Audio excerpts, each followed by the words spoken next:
Bom dia, Laídes, tudo bom? Tudo ótimo, o show é seu. Vamos lá, pessoal. Vou compartilhar a minha tela aqui. Vou fazer o passo a passo do Lab com vocês. Depois a gente explica a parte teórica. Eu acho que fica muito melhor para todo mundo, né? A gente focar no laboratório e depois focar na teoria. Estão vendo minha tela aí? Tá tudo certo? Vou contar que sim. Então, primeiro a gente vai entrar aqui no nosso Git. O pessoal já mandou o Git aí no chat, acho que desde do momento que a gente iniciou, né? A gente vai aqui no primeiro Lab 1, Resource Manager Provisioning. Aqui a gente vai encontrar algumas coisas sobre o Resource Manager, a documentação oficial, a página oficial dele. Eu acho legal depois do evento o pessoal dar uma passada lá, dar uma olhada no que a gente tem ali. Aqui são alguns recursos que a gente vai provisionar. A gente vai provisionar um Kubernetes, a parte de Artifact Registry, que é para a gente jogar os nossos artefatos, né, para a parte de programação. Container Registry, para a gente jogar as nossas imagens de container. A parte de OCI DevOps, onde a gente vai fazer o fluxo de automação dos nossos deployments. APM para monitorar as aplicações, API Gateway, Streaming, que é a nossa fila, Object Storage, Functions, e tudo que é necessário para compor essas soluções, né, pré-requisito. Então, a primeira coisa que a gente vai fazer é entrar na nossa console do Oracle Cloud. Quem não conhece, esse aqui é o console do Oracle Cloud. Toda vez que eu falar vamos no menu principal, é para clicar aqui. Nos outros laboratórios vai ter algo parecido também. E a gente vai criar um compartimento. Quem já participa dos eventos da Oracle já sabe o conceito de compartimento, mas para resumir, compartimento basicamente é para a gente fazer uma segregação dos nossos recursos na nuvem, né? Então a gente vem aqui no menu principal, Identity Security, a gente vem em Compartments. O meu vai estar em inglês porque eu gosto de fazer em inglês, acho que fica mais fácil, mas você pode vir aqui e mudar para português, coreano, a língua que você mais tiver familiaridade. Então, vem aqui para Compartments. E eu vou dar um Create Compartment. Para não ficar diferente do que está no laboratório, vou vir aqui, vou ver qual que é o padrão que a gente botou. Então, a gente botou o nome aqui, Dev FT Linux Chips, em homenagem ao Jefferson aí. Então, eu vou só botar Dev FT, porque eu estou com preguiça de digitar isso também. A gente precisa de uma descrição, sempre precisa de uma descrição para a gente explicar para que serve aquele compartimento. Então, nossa, tinha uma sujeira aqui no meu Ctrl+V. Eu vou chamar de Dev FT evento. Aqui é o compartimento parente dele, né, onde ele vai estar inserido na sua estrutura. Então, vou dar um Create Compartment. Primeira parte está feita, a gente cria o compartimento. E agora a gente vai baixar os nossos arquivos de Terraform. Então, a gente vai clicar aqui no link do repositório, abre uma nova aba. Aqui está até no meu Git, pode me seguir no meu Git depois, só clicar aqui e seguir. A gente vai vir aqui na parte de Code, vamos fazer o download do zip. Clique em Download Zip. Vou salvar ele na área de trabalho. Então, está aqui do Linux Chips. Vou salvar. Beleza, já está aqui salvo no meu computador. Se a gente der uma olhada aqui, o próximo passo é o quê? A gente acessar o Resource Manager e subir esses arquivos Terraform, criando uma stack, e subir os recursos, né? No compartimento que a gente criou. Depois, quem quiser, vai fazendo um lab certinho aqui no GitHub. Eu vou fazendo já na tela, acho que é mais fácil do que ir e voltar. Então, a gente aqui clica de novo no menu principal, Developer Services, procura aqui parte de Resource Manager. Dentro de Resource Manager, a gente vai em Stacks e vai carregar. A gente pode selecionar o compartimento root mesmo, que é o principal de vocês. Vamos criar stack no root. Dá um create stack. A gente tem como importar, de algumas formas de importar, né? Essa parte de compartimento, depois eu vou explicar um pouco melhor. A gente vai o .zip file para a gente importar os arquivos. Vou dar um browse aqui. Vou pegar aqui na área de trabalho. Já está aqui meu Terraform. Beleza. Ele vai carregar todas as informações dele aqui, o compartimento que ele vai estar. Vou dar um next. Eu vou selecionar o compartimento onde eu vou criar esses recursos, então o dev.ft aqui que eu criei. Esse é o nome do projeto. Aqui tudo que ele vai criar, né, as variáveis do Terraform já aparecem aqui para gente. Eu vou dar um next, dar um create, e agora simplesmente eu vou dar um apply nesses recursos. Então ele vai começar o job aqui do apply. Enquanto ele vai fazendo esse job do apply, agora eu vou fazer a parte teórica do que é o Resource Manager, do que a gente está fazendo aqui, né? Então a gente já botou para criar as coisas aqui no ambiente, agora eu vou explicar a parte teórica do que está sendo está sendo feito. Deixa eu mudar a tela aqui que eu estou compartilhando. E agora é a parte mais burocrática.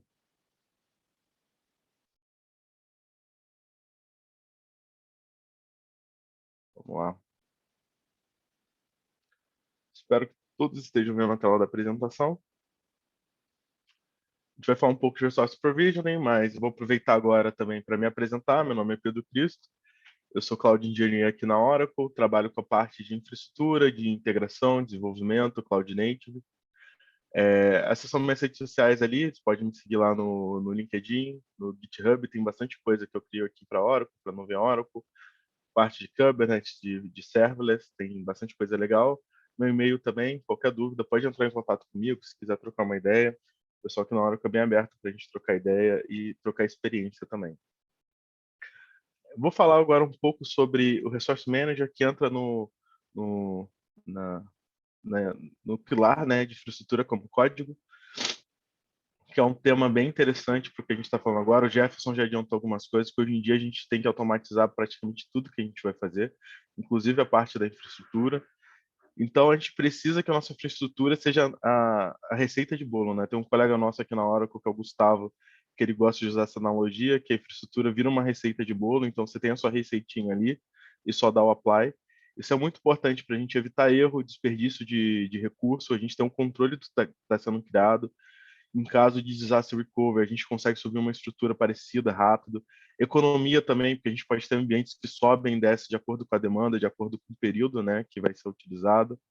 Então, a infraestrutura como código, ela vem para a gente criar padrões e desenhar o seu ambiente, né, e a gente conseguir subir e descer esse ambiente de forma rápida e ágil, né. E a gente, aqui na Oracle, a gente tem um Resource Manager. O Resource Manager ele é baseado em Terraform. Então, a Oracle ela não criou a sua própria linguagem de Cloud Foundation, ela se baseou no Terraform da HashiCorp. Então, tudo que a gente for criar é baseado em Terraform, então é bem simples. Quem já conhece Terraform vai navegar de braçada, cara, vai nadar de braçada, é bem tranquilo. Mas é legal para quem está começando também. A gente tem bastante exemplo, a gente tem algumas funções que ajudam a estudar também o Terraform, que eu vou falar um pouco mais para frente. Ah, como que vai funcionar, né? A gente já passou por essa parte, né? A gente cria o código, criação das configurações do Terraform, a gente vai executar no Resource Manager que a gente está executando, e a partir daí a gente vai criando os ambientes, né? Então aqui ele dá um exemplo de reutilização de Terraform. Então você cria um padrão de ambiente, então de teste, homologação, você cria aquele padrão ali e você pode replicar para a produção. Então você faz o teste do modelo do ambiente nos ambientes de teste mesmo, e depois você consegue replicar exatamente para a produção, claro, respeitando as características do tamanho do ambiente, né? A produção normalmente é sempre maior, mais parrudo, você começa a colocar mais disponibilidade, começa a pensar em disaster recovery, mas a gente começa a pensar em criar padrões e conseguir reutilizar em vários tipos de ambiente, vários tipos de projeto, né? Então você cria um padrão e você consegue replicar ele. E fica muito mais fácil de replicar, já que é um código que você só vai adicionando algumas variáveis, vai escalando de acordo com a necessidade. E qual que são os benefícios, né? A primeira, que eu já falei um pouco aqui, as primeiras, né? Reutilização, agilidade, auditabilidade. Então, toda vez que a gente sobe ali, ele cria um arquivo de state, né? Que a gente consegue saber o que subiu, o que desceu. A gente consegue rastrear quem que destruiu, quem que criou. Isso na nuvem já possibilita, mas na parte de infraestrutura como código facilita muito. Ele reduz a parte de erro, né? São um grande benefício, o erro humano. Então, o cara vai lá e destrói uma máquina sem querer. Cara, uma coisa horrível. Uma mudança cultural que a gente tem que trazer para as empresas, né? Uma coisa que a gente trabalha no dia a dia. Essa parte de infraestrutura como código, automatização de desenvolvimento, de infraestrutura, é uma mudança cultural não só tecnológica.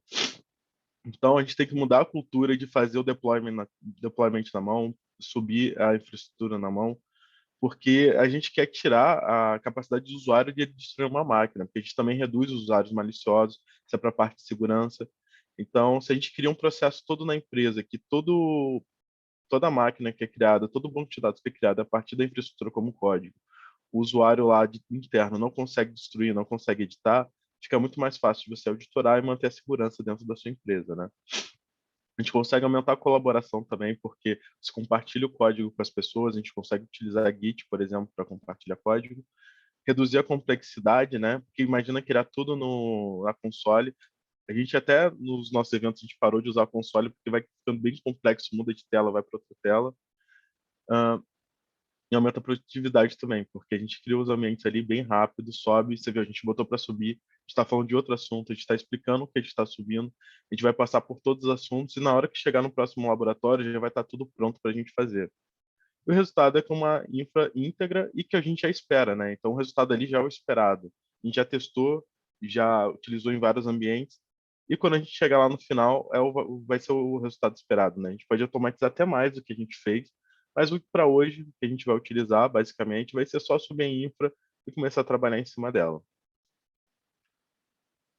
E a parte do Resource Manager, né? Ele pode ser acionado por CLI SDK ou pela console, igual a gente fez pela console. A gente consegue automatizar os padrões, a gente consegue compartilhar o que é feito ali dentro. E a principal parte aqui da Oracle, o diferencial, né, é a parte do bloqueio, porque sem bloqueio, porque ele é feito em Terraform. Você não precisa aprender uma linguagem nova, você não precisa estudar uma coisa do zero. Então você já pega o Terraform, já sabe como que é escrita, a estrutura dos arquivos, usar os módulos, usar tudo Terraform, parte variável. Basicamente você consegue utilizar aqui. E o suporte 100% dado pela Oracle junto com a HashiCorp lá, então é muito bonito rodar as coisas ali como serviço. Algumas terminologias que eu usei ali durante a aplicação do laboratório. Stack a gente usa como uma pilha de recurso, né? Então, são vários arquivos de Terraform. Quem trabalha com Terraform já sabe que para cada recurso a gente vai criando um arquivo ali .tf diferente, então a gente chama ele de stack, tanto os arquivos de recursos quanto os arquivos de variáveis, de módulo. Depois a gente tem os jobs, que é o que foi o que a gente fez, que é o apply, né? A gente pode fazer plain, apply, destroy, e importar o state dentro do resource manager. O plain é quando a gente planeja para ver se aquele arquivo, aqueles arquivos Terraform que a gente escreveu está íntegro, né? Então, se tudo que a gente escreveu tá certinho ali, a nomenclatura dele, se não tem nada de errado, nada grotesco ali. Depois a gente dá o apply, que basicamente ele executa a criação daqueles recursos. Depois que a gente executou, se for um ambiente que a gente quer destruir, que a gente quer que dure pouco, você pode dar o destroy, que ele destrói todos aqueles recursos que ele está sendo monitorado. O import state, quando a gente já está, por exemplo, aplicou um Terraform via máquina, via Terraform Cleaner, e eu quero começar a gerenciar a partir do Resource Manager, eu posso importar um state para lá e ele começa a gerenciar a partir da console, né? Fica mais fácil, fica centralizado.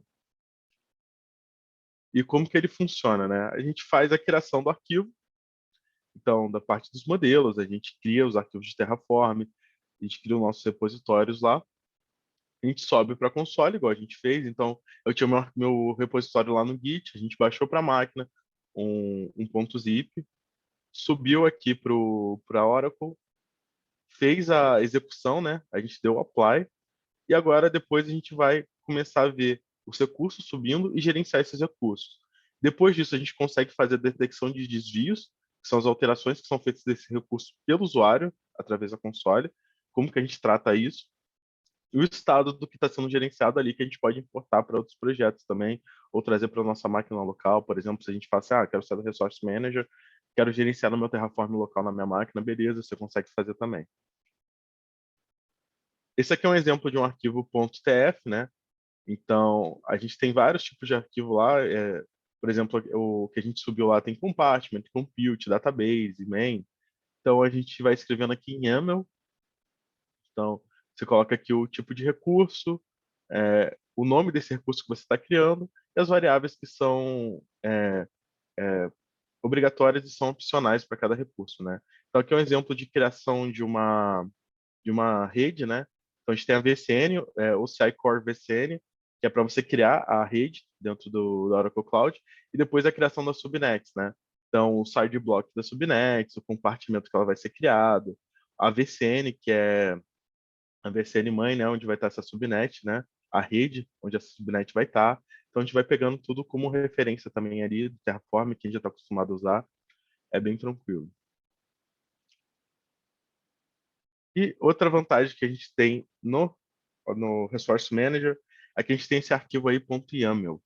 Esse arquivo .yaml ele consegue mapear as variáveis para criar uma interface gráfica no OCI. Então, por exemplo, naquela parte que a gente listou os compartments, ele consegue pegar do OCI os compartimentos, a gente bota ele lá como uma variável, fala que é uma variável de compartimento, ele já pega aquela variável e coloca ali como uma lista, né? A gente tem um drop-down list ali, para a gente conseguir selecionar os compartimentos, a gente consegue utilizar isso para vários recursos, e a gente consegue criar uma interface gráfica mais amigável para os usuários. Se a gente voltar lá depois e der uma olhada como que tá, você vai ver que é uma interface gráfica bonitinha, a gente consegue botar botão de rádio ali, né, que é aquele checkbox, a gente consegue criar listas, né, para selecionar entre as opções que a gente quer colocar, opções que o próprio OCI consegue disponibilizar. Então, é uma parte bem legal para a gente criar os arquivos e depois criar projetos que podem ser compartilhados pela empresa, né? Então, eu crio um projeto, crio um modelo de projeto que eu quero compartilhar com o resto da minha empresa, com outros usuários, e crio aquelas variáveis ali. Depois, o usuário na interface gráfica, ele não precisa saber utilizar código, né? Que é uma barreira também, determinado tipo de empresa. Às vezes eu quero que um usuário de negócio consiga subir um negócio rápido ali. Então, ele vai lá e só muda a variável e consegue subir. Então, facilita muito no dia a dia também. Ou um colega de equipe que eu não preciso ficar explicando para ele a organização dos meus arquivos. Apesar de ter padrões nas empresas, né, para você criar os arquivos, criar os projetos, às vezes a pessoa fica perdida, às vezes não deu para passar para a pessoa o padrão que está sendo utilizado ali. Fica muito mais fácil na interface gráfica, ele configura as variáveis ali, cara, e vai embora. Outra coisa que a gente tem ali na console é a central de soluções, que a gente já tem algumas soluções prontas na Oracle Cloud. Então você clica lá na Sample Solutions, que ele vai listar várias soluções que a gente já tem ali. Então você seleciona, ele já vai criar para você, então ele já traz prontos os arquivos Terraform. Isso aqui é super interessante, que a gente pode botar ali para criar, em vez de dar o apply, você pode baixar o arquivo, né? Como está formado aqueles arquivos Terraform e você estudar em cima disso. Então é uma maneira de você fazer uma engenharia reversa de algum projeto que já está pronto aqui. Então é bem interessante. Outra forma que a gente pode utilizar para fazer essa engenharia reversa é descoberta de recursos. Então, quando a gente está criando um projeto novo, cara, muito difícil a gente vai conseguir escrever tudo em Terraform para subir, para depois começar a fazer as coisas no projeto. Então, a gente vai criando as coisas na console, vai criando lá a VCN, cria a máquina, vai testando, vê a parte de conexão, o que, que falta de secret list, o que, que falta de lista de segurança, firewall, cria todas as configurações políticas necessárias, testa, funcionou, a gente consegue vir aqui na parte de compartment, importar, né? Descoberta do compartimento, a gente seleciona lá, você seleciona um compartimento que você está trabalhando, você pode selecionar trazer todos os recursos ou só os recursos que você está trabalhando naquele momento. Ele vai listar todos aqueles recursos e vai transformar numa infraestrutura como código, e a partir daí você consegue gerenciar eles como infraestrutura como código. Isso também é bem legal para você estudar como também são criados os arquivos. Então, eu quero criar um arquivo que é uma máquina com uma rede mais complexa, eu crio lá na console, que é fácil de eu visualizar o que eu estou fazendo, crio, depois eu vou lá, faço essa descoberta do compartimento, faço o download, e depois eu vou estudar aquele arquivo, posso duplicar o que foi feito, posso melhorar o que já foi feito, automatizar, criar variáveis. Então, facilita muito no dia a dia para quem está estudando, para quem está trabalhando com infraestrutura, principalmente nuvem, né, que está trabalhando na console. É um serviço grátis, está ali dentro da console, a gente só vai lá e extrai o arquivo Terraform de uma infraestrutura que já está criada. Ele integra direto com o GitLab, GitHub e Object Storage, que é o nosso bucket, né, de arquivos. Então, a gente pode criar infraestruturas de CI/CD, né, que criam a infraestrutura do seu ambiente antes de fazer o deploy do código. Então, a gente pode colocar num pipeline ali de criação de CI/CD, até um pipeline só de criação de infraestrutura, compartilhar, versionar. Então, isso aqui é uma parte bem legal. Isso tudo integrado ali na console também do Oracle Cloud. Facilita muito no dia a dia, principalmente para quem já utiliza Git, né? Faz a parte do GitOps. E uma parte que eu acho muito legal, que é o Deficit Detection, que é basicamente, cara, eu subo minha infraestrutura como código, chega o meu usuário lá e troca o nome de uma máquina, adiciona uma tag. Em vez de dar erro no meu Terraform depois para gerenciar isso, ou eu não conseguir alterar isso no código, simplesmente eu vou lá, eu uso o Drift Detection, ele adiciona essas mudanças no meu código lá de Terraform, adiciona no state file e eu continuo gerenciando aquela infraestrutura como código sem problema nenhum. Ele não quebra meu código como infraestrutura, né? E acontece, cara, não tem jeito. Tem algumas empresas que você foge do escopo ali de seguir os pipelines devido a alguma urgência. A gente sabe que no dia a dia a gente toma um top-down lá do diretor, cara, tem que mexer na mão mesmo. Mexeu lá na mão, não vai estragar o código que a gente consegue trazer através do Drift Detection. Então, não vai estragar o trabalho do pessoal que fez a automatização do ambiente, criou o ambiente como código. Então, essa é uma parte bem legal do Resource Manager. E o resumo geral, cara, é que a gente consegue criar nossa infraestrutura ali como código de maneira simples, gerenciar de maneira simples através da console. A gente consegue utilizar os SDKs, os CLIs, né, Command Line Interface, para gerenciar os recursos. A gente consegue criar recursos padrões para serem reutilizados. Eu acho que a principal característica é reutilizar o que a gente já criou e criar padrões para a empresa. Eu acho que fica muito mais fácil. E a gente garante também a conformidade de tudo que precisa na empresa, principalmente segurança. Imagino que a gente já coloca as regras de segurança ali pronta na infraestrutura como código, fica muito mais fácil para o futuro para replicar isso, né? Então você cria um padrão de segurança para um projeto, você replica para todos os outros projetos. E eu acho que facilita muito para o dia a dia, principalmente o pessoal de segurança, o pessoal de infraestrutura, né? E agora eu vou passar a palavra para a Débora,